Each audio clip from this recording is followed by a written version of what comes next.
Hello, I'm Charlie, and welcome to another episode of Criminal Aftermath 2015 edition.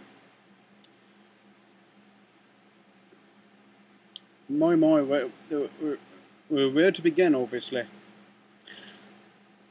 Paris, obviously, is the subject of today's episode. And I wanted to just inform you about the secret events, unless you've been living under a rock all this time. What happened in Paris, France, beautiful European section of the world, is 3 gunmen took that major metropolitan city and tossed it on its head over 3 days. They did this over a span which honestly reminded me and many of people here in the States of the Boston bombers of 2013 infamy. But this one was actually a tidbit worse. There was no bombing, thankfully, in this case, but there was a mass shooting that occurred with a siege that happened at the Charlie Hebdo satirical comic news publication center. This one happened in the downtown section of Paris, France, right by the Eiffel Tower. If you've never been to France, I recommend you go there if you have a chance to. It's a beautiful city, excellent in terms of opulence and people, and the women there are to die for you bachelors out there. But other than your touristic needs, we have to talk about the terrorists now. And this is the most unfortunate aspect of this entire ordeal, is that now this city, this country, is now thrown about. It is now a port of a growing picture. You had, from last year in 2014, you had more Oklahoma beheading incident, New York City X-Men attack, as I repeatedly have told you in several episodes, as well as what happened in Ottawa, Canada, ironically another French subset, what has happened in Sydney right to close off the end of the year, in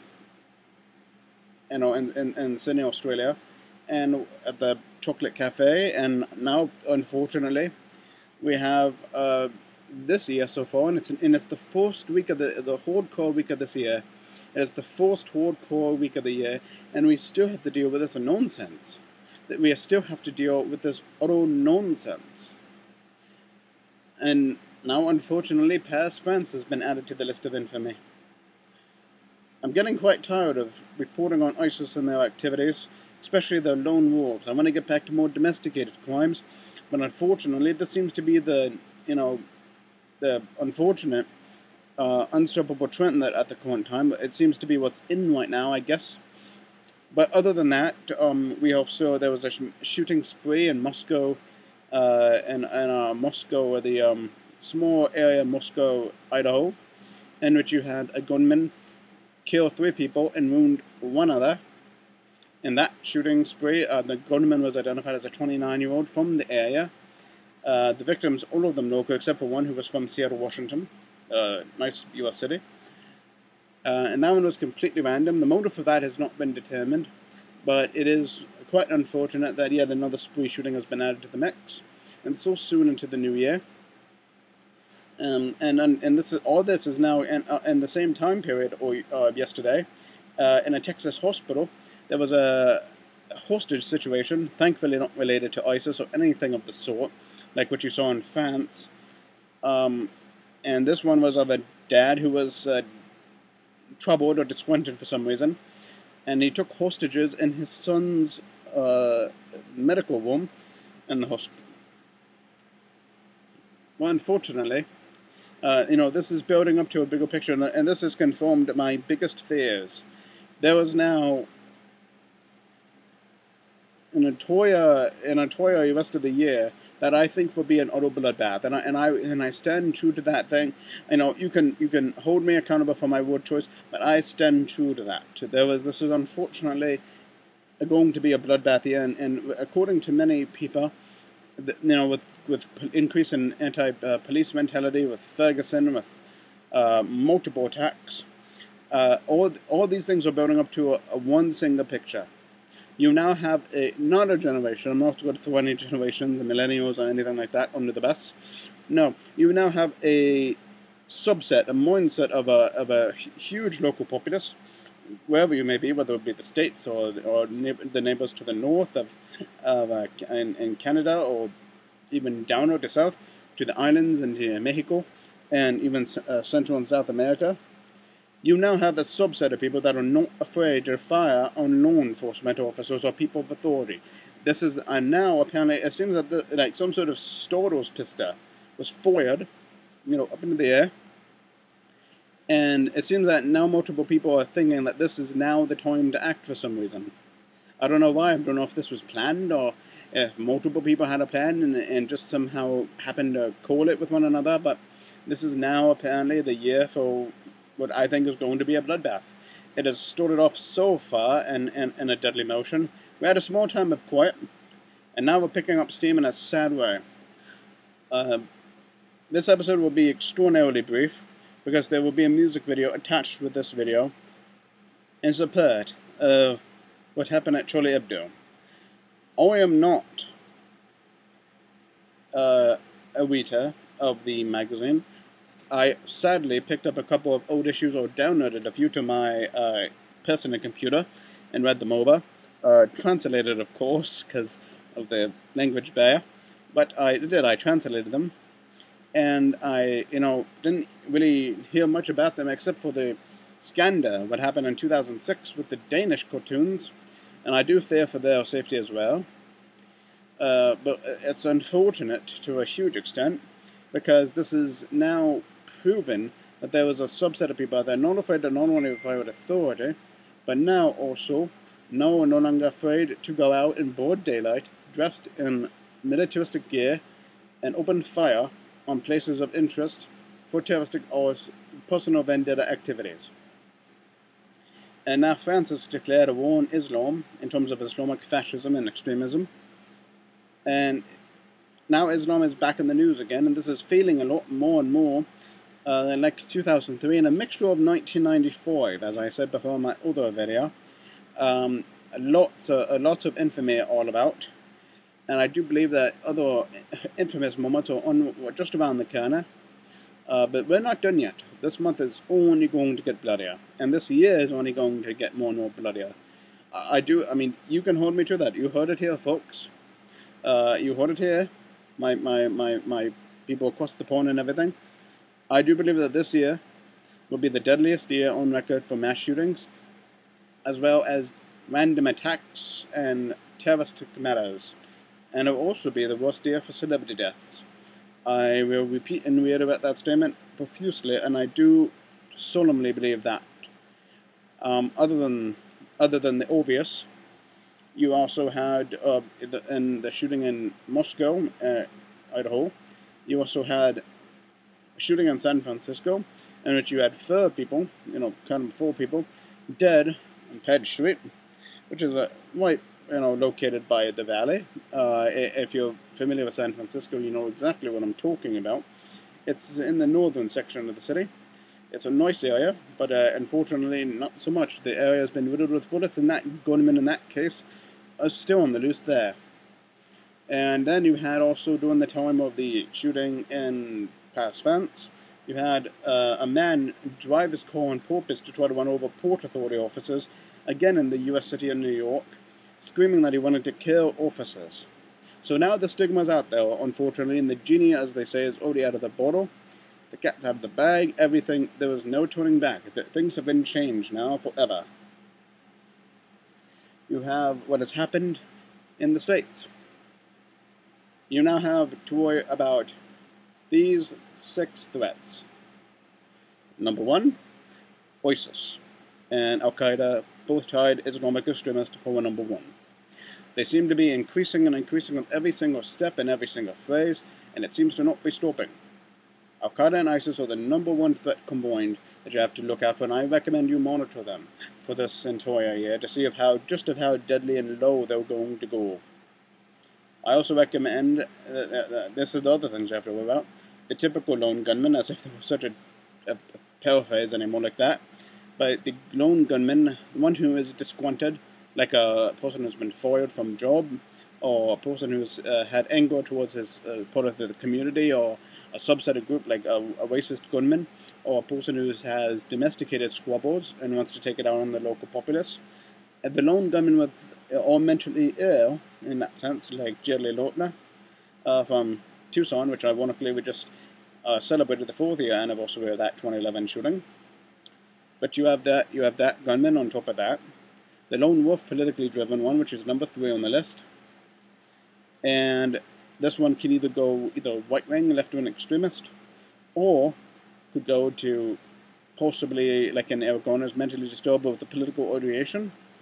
And then you have the coming, which I fear is now in the works, the coming anti-law enforcement civil and race war between African Americans, minorities, and people of local law enforcement municipalities and major metropolitan cities.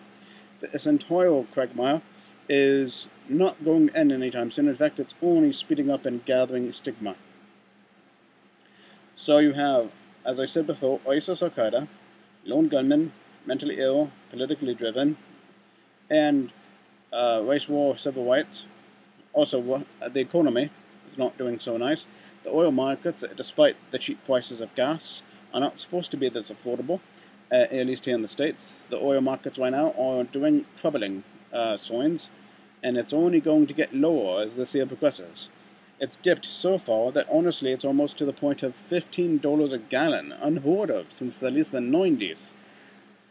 So unfortunately, it actually could go even further than that, and that is not a good sign. Many people are cheering out there, no, that is not a good sign. When it gets to be cheap and affordable is when you should actually be more, dare I say, worrisome, because the economy is on the verge of some sort of recession or some sort of small collapse or bubble burst. Just look at what happened in 2008 during the economic crisis. In the months before that, in 2007, oil prices dipped and dipped and dipped and lowered, and became lowered after that.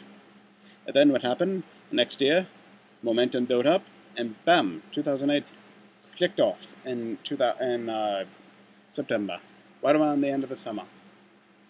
So unfortunately, now you have the economy and economic woes. You also had JCPenney announce that they were shutting down stores, adding more and more to the retail apocalypse, which has been ever increasing. It's been the most underreported story of the last year. It's terrible. It's disgraceful. No one is talking about this entire ordeal except me and a few selected other bloggers and individuals and website hosts. So, but I would look that up. Retail apocalypse is right around the corner, and it's not looking good. The golden age of retail seems to be over. On top of this, now even McDonald's is not doing as well. They have had some layoffs, not massive, but a good chunk of them, at least 46 positions, at their headquarters. Look that up if you have time. And then you also have, other than that, you have JCPenney, you have Sears, which is not doing so good, and collectively their stocks have been plummeting, as well as Kmart.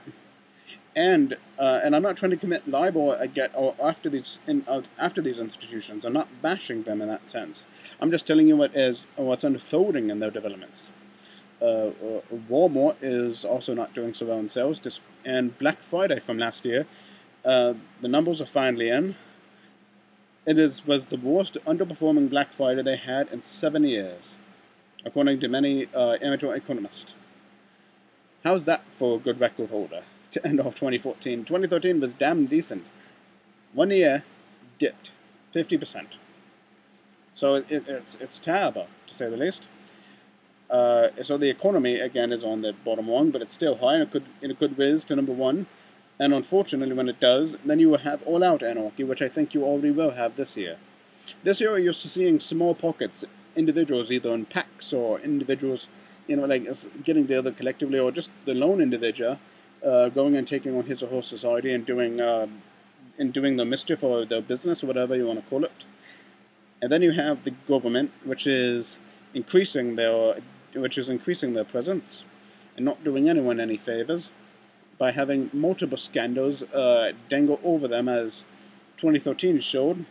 These scandals have not gone away. In fact, they've only worsened with time, such as the VA scandal, in which many U.S. veterans from multiple US wars were mistreated in their treatment. You have, on top of this, the iOS thing, which is still developing. We all thought that had died. Obviously not. And now you have, on top of that, what has happened recently, in which you had Bill Cosby and the scandals allegations, and I'm not comparing a celebrity scandal to this, I'm just telling you about the concept of scandals. And Bill Cosby, his scandal continues to grow. You have, you have 3 more accusers, as well as a heckled performance in Canada that he performed at. And unfortunately, it seems that many people are now going to be following him and dogging him for the rest of his career. And I do think that that is the case. His career right now is absolutely over. And if this continues to... this is almost to 30 women. 30 individual women. If this continues to grow up, even to the massive amounts of 50 or even 100, his career is finished. There was now so many allegations, so many lawsuits that these women could file for rape allegations, they could bankrupt him. And if they do any collective lawsuits, or if they do them separate would be much more lethal, but if they do collectively, like a class action, this will ultimately torment him. He's going to spend a truckload of money on this, and I'm going to be surprised if he makes it through without going bankrupt at the very least. So, I just wanted to do a sidebar on that scandal, but unfortunately what you have is, you have all these things that from 2014 that are left over, that are pouring into 2015 in massive amounts. I would really keep tabs on this, and I still believe that I do believe this. I mean, Paris was unexpected to an extent, and that's the concept. These things are always unexpected to an extent, if you don't follow the pounds like I do somehow. But it's true. And I do fear for the Super Bowl. I mean, look at how executed these gunmen were. They were militaristic in fashion. They had some sort of level of training, and I do believe that they will use that training to take over possibly the Super Bowl in this coming year, which is going to be a massive event. Or they could easily just take over a Little League game or any simple soft target. And there are sadly and unfortunately many unguarded soft targets, with individuals all about them not knowing what hit them until it's too late. Anyway, I wanted to keep this episode brief because I wanted to get on to my tribute to Charlie Hebdo. And to all my UK and EU and Asiatic and Scandinavian brothers and sisters out there, thank you very much for your time, for watching my web series, and stay tuned. More episodes are in the pipeline. And for other people also in the States, I thank you very much for your patronage as well, and you're watching my show. I also wanted to do a shout out to my southern correspondent who has helped me out with a lot of things. Josh Nelson from the beautiful city of Jacksonville, located in Florida. Nice mate. And my friend from across the pond, and then again from across the pond, and Oz, or Australia as they call it, Walter Ludicky, who is now recently engaged to his beautiful wife, Coily. And of course I cannot forget Lauren, who has also helped me numerous times with news reports. She also lives in the area of Oz, on more the eastern side, but it's beautiful. I want to thank these people especially for helping me out on some of these missions and some of these research. And then there's many of my other Facebook friends, as well as people who just follow me for random just, happenings. And I want to thank you all very much for watching my show. I'm not deporting it, I just wanted to give thanks. I wanted to give a thanks back to you. Without you, my web pages and my websites and all that stuff will not have been a success without you. And your opinions and your comments and anything like that. You're valued. Remember this. A viewer to Horton is always important. And remember,